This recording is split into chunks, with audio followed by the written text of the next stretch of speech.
प्रभु यीशु मसीह के नाम में सभी को जय मसीह की। प्रिय भाई और बहनों, आप सभी को पता है हम बाइबल के स्त्रियों के विषय में ध्यान करते हुए आ रहे हैं। तो आज हम बाइबल की स्त्री तामार के विषय में ध्यान करने वाले हैं। इसके लिए मुख्य वचन उत्पत्ति इसके 38 अध्याय को अगर हम पूरा पढ़ने से वहाँ पर तामार के बारे में स्पष्ट रीति से लिखा है। उसी प्रकार से रूत इसका 4 अध्याय 12 वचन, मत्ती रचित सुसमाचार इसका 1 अध्याय 3 वचन को पढ़ने से वहाँ पर तामार के विषय में हम देख सकते हैं। तामार का नाम का अर्थ क्या है कहने से खजूर का पेड़। खजूर का पेड़, खजूर का फल किसको नहीं पता है। खजूर का फल खाने के लिए बहुत ही मीठा और बहुत ही अच्छा लगता है। लेकिन हम तामार के जीवन को देखने से तामार के जीवन में थोड़ी सी भी मिठास नहीं है। बहुत ही बुरे बुरे अनुभवों को हम तामार के जीवन में देख सकते हैं। लेकिन परमेश्वर ने अंत में इसके जीवन को बदला करके हम यहाँ पर देख सकते हैं। तामार के जीवन को परमेश्वर ने कैसे बदला, तामार के जीवन में किस प्रकार से परमेश्वर ने आशीष दी, तामार का जीवन किस प्रकार से था, ये सारी बातों को आज हम सीखने वाले हैं। तो तामार कौन है कहने से लिया का चौथा पुत्र यहूदा, हम सभी को पता है उसकी ही बहू ये तामार है। तो तामार कौन है कहने से लिया का चौथा पुत्र यहूदा और यहूदा की ही बहू ये तामार है करके हम यहाँ पर देख सकते हैं। यहूदा शुआ की कनानी स्त्री के साथ विवाह करता है। व्यवस्था विवरण इसका 7वां अध्याय इसके 2, 3, 4 वचन को पढ़ने से परमेश्वर ने वहाँ पर इजरायलियों को आज्ञा दी थी कि यो इजरायली लोग कनानी लोगों के साथ विवाह नहीं करना, अन्य जाति लोगों के साथ विवाह नहीं करना करके परमेश्वर ने आज्ञा दी थी। लेकिन यहूदा ने परमेश्वर की आज्ञा का उल्लंघन करके कनानी स्त्री के साथ विवाह किया करके हम देख सकते हैं। तो उसको 3 पुत्र उत्पन्न हुए, एक एर, दूसरा ओनान, तीसरा शेला करके हम देख सकते हैं। तो यहूदा का पहला पुत्र एर की पत्नी ही तामार है करके हम यहाँ पर देख सकते हैं। एर परमेश्वर के दृष्टि में बहुत ही बुरा और परमेश्वर के लेख में बुरा था। इस कारण से परमेश्वर ने एर को मार डाला करके हम यहाँ पर देख सकते हैं। उसके बाद में यहूदा ओनान के पास जाता है और कहता है, तेरा भाई एर बिना संतान के ही मर गया, तू अपनी भौजाई के पास जा, उसके पास जाकर देवर के धर्म को निभा और उसके लिए एक पुत्र उत्पन्न कर करके यहूदा ओनान से कहता है।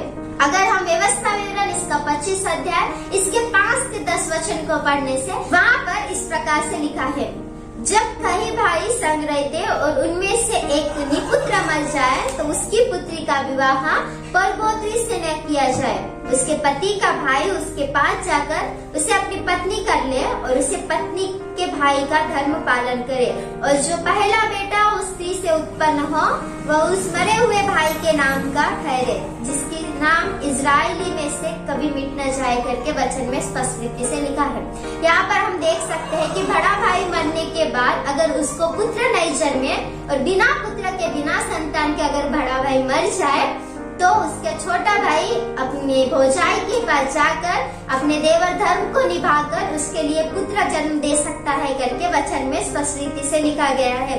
तो ओनान अपने मन में सोचा, मैं तो अपनी भौजाई के पास जाऊंगा, लेकिन जो पुत्र पहला उत्पन्न होगा वो तो मेरे नाम से नहीं होगा।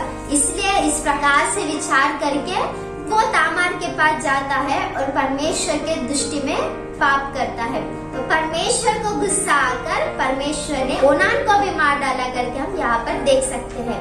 इसी कारण से यहूदा ये सोचता है, दोनों भाइयों तो मर गए, अब मैं शेला को भी तामार के पास भेजूंगा तो भी शेला मर जाएगा करके यहूदा तामार के पास जाता है और कहता है, तू विधवा रहे जब तक शेला बड़ा न हो जाए, सियार न हो जाए, तो अपने मायके में जा और अपने पिता के घर में रह करके यहूदा ने तामार से कहा। तो ये लोग परमेश्वर के दृष्टि में बुरा रहकर परमेश्वर के दृष्टि में पाप करके मर गए करके हम यहाँ पर देख सकते हैं।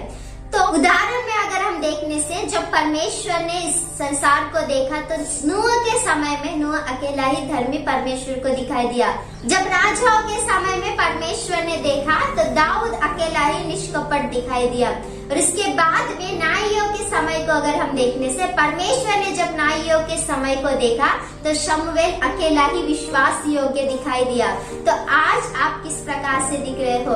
क्या आज आप परमेश्वर के दृष्टि में बुरे हो? क्या आज आप परमेश्वर के दृष्टि में विरोध में पाप कर रहे हो?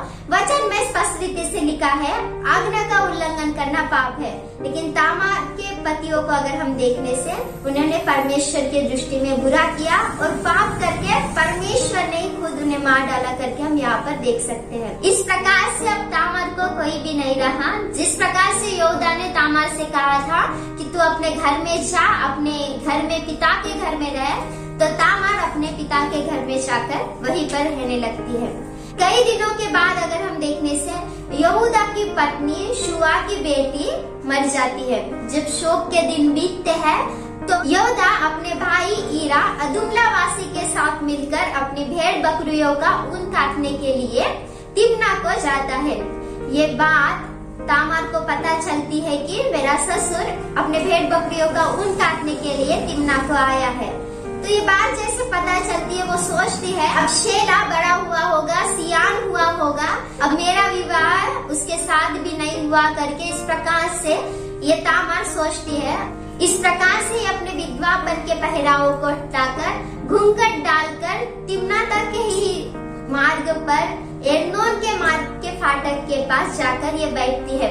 जब यहूदा वहाँ के रास्ते से गुजरता है तब यहूदा की दृष्टि इसके तरफ गिरती है और यहूदा सोचने लगता है कि ये एक वेश्या होगी। बाद में यहूदा उसको कहता है तू मेरे साथ चल। फिर तामार उससे कहती है मैं तो तेरे साथ चलूंगी तो तू मुझे क्या देगा? ऐसे कहने के बाद यहूदा कहता है मैं अपने बकरियों में से एक बकरी को तुझे दूंगा। इस प्रकार से कहने के बाद वो कहती है तब तक तेरे पास कुछ तो भी है ना, वो मुझे दे और मैं उसे रखूंगी। जब तू बकरी का बच्चा मुझे देगा तब मैं तेरे सामान को वापस कर दूंगी। ऐसे कहने के बाद यहूदा अपने हाथ का मुहर, छड़ी और बाजू बंदर तामार के हाथ में देता है।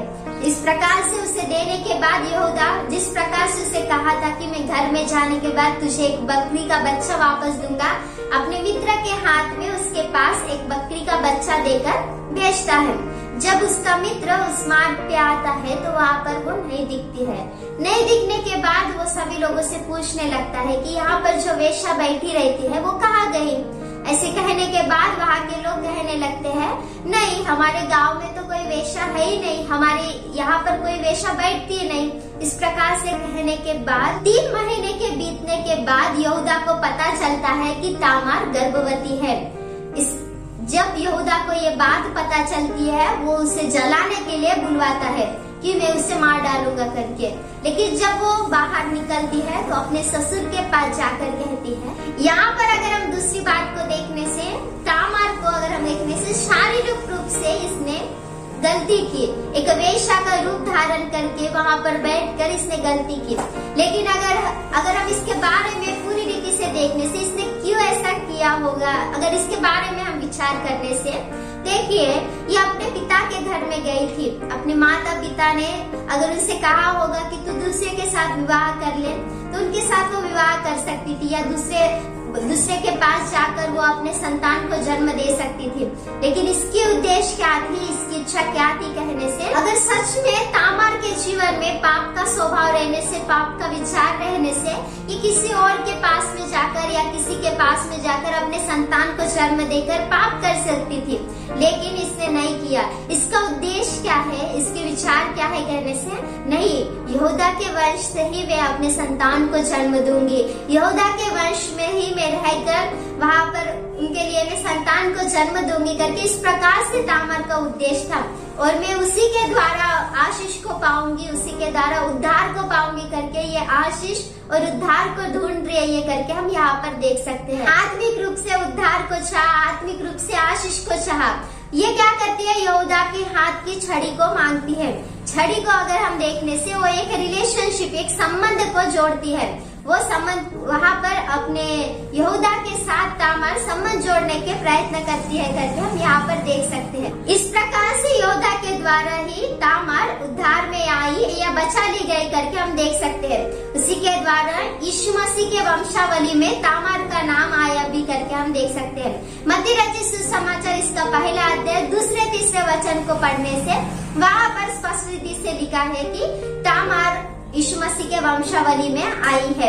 जिस प्रकार से परमेश्वर ने यहूदी और इस्राएलियों को कठिन मन देकर अन्य जाति लोगों को बचाया, अन्य जाति लोगों को उद्धार में लाया, सेम उसी प्रकार से परमेश्वर यहूदा के द्वारा तामार को आशीष दिया और उद्धार में लाया, उसको बचा लिया करके हम यहाँ पर देख सकते हैं। उन्हीं के वंशावली में से यीशु मसीह इस संसार में आए करके भी हम परमेश्वर ने इसे यहूदा के द्वारा ही बदला करके हम यहाँ पर देख सकते हैं।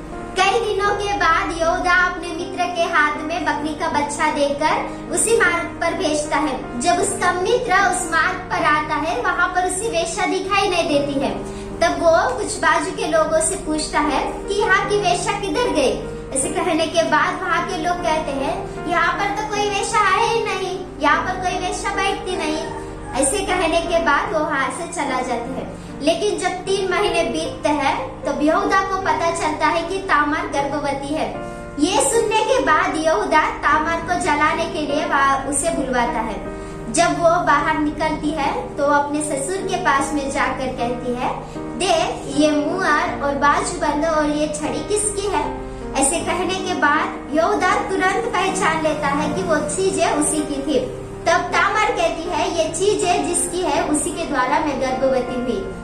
ऐसे कहने के बाद यहूदा सोचता है, तामार निष्कपट और धर्मी है, लेकिन मैंने ही पाप किया, मैं ही यहोवा की दृष्टि पे बुरा किया, मैं अच्छा नहीं हूँ, मेरे द्वारा ही पाप हुआ करके यहूदा अपने मन में सोचता है। तीसरे पॉइंट के द्वारा हम तामार के जीवन में क्या सीख सकते हैं कहने से, ये एक धर्मी स्त्री की तरह हमें दिख रही है। यहूदा जो काम नहीं कर पाया वो काम तामार ने किया करके हम यहाँ पर देख सकते हैं।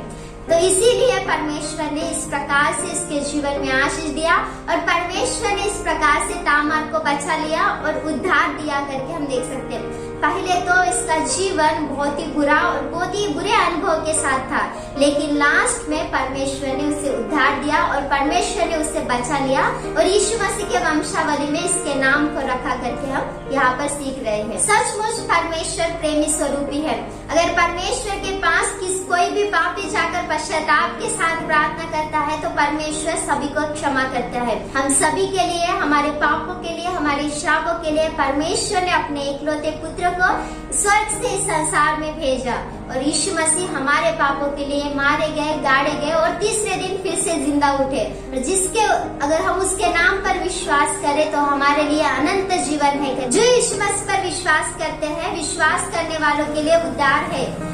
जिस प्रकार से यहूदा के द्वारा तामार को उद्धार मिला, उसी प्रकार से परमेश्वर चाहता है कि यीशु मसीह के द्वारा हम सभी लोगों को उद्धार मिले। परमेश्वर इन बातों को आशीष दे। आमीन। Praise God.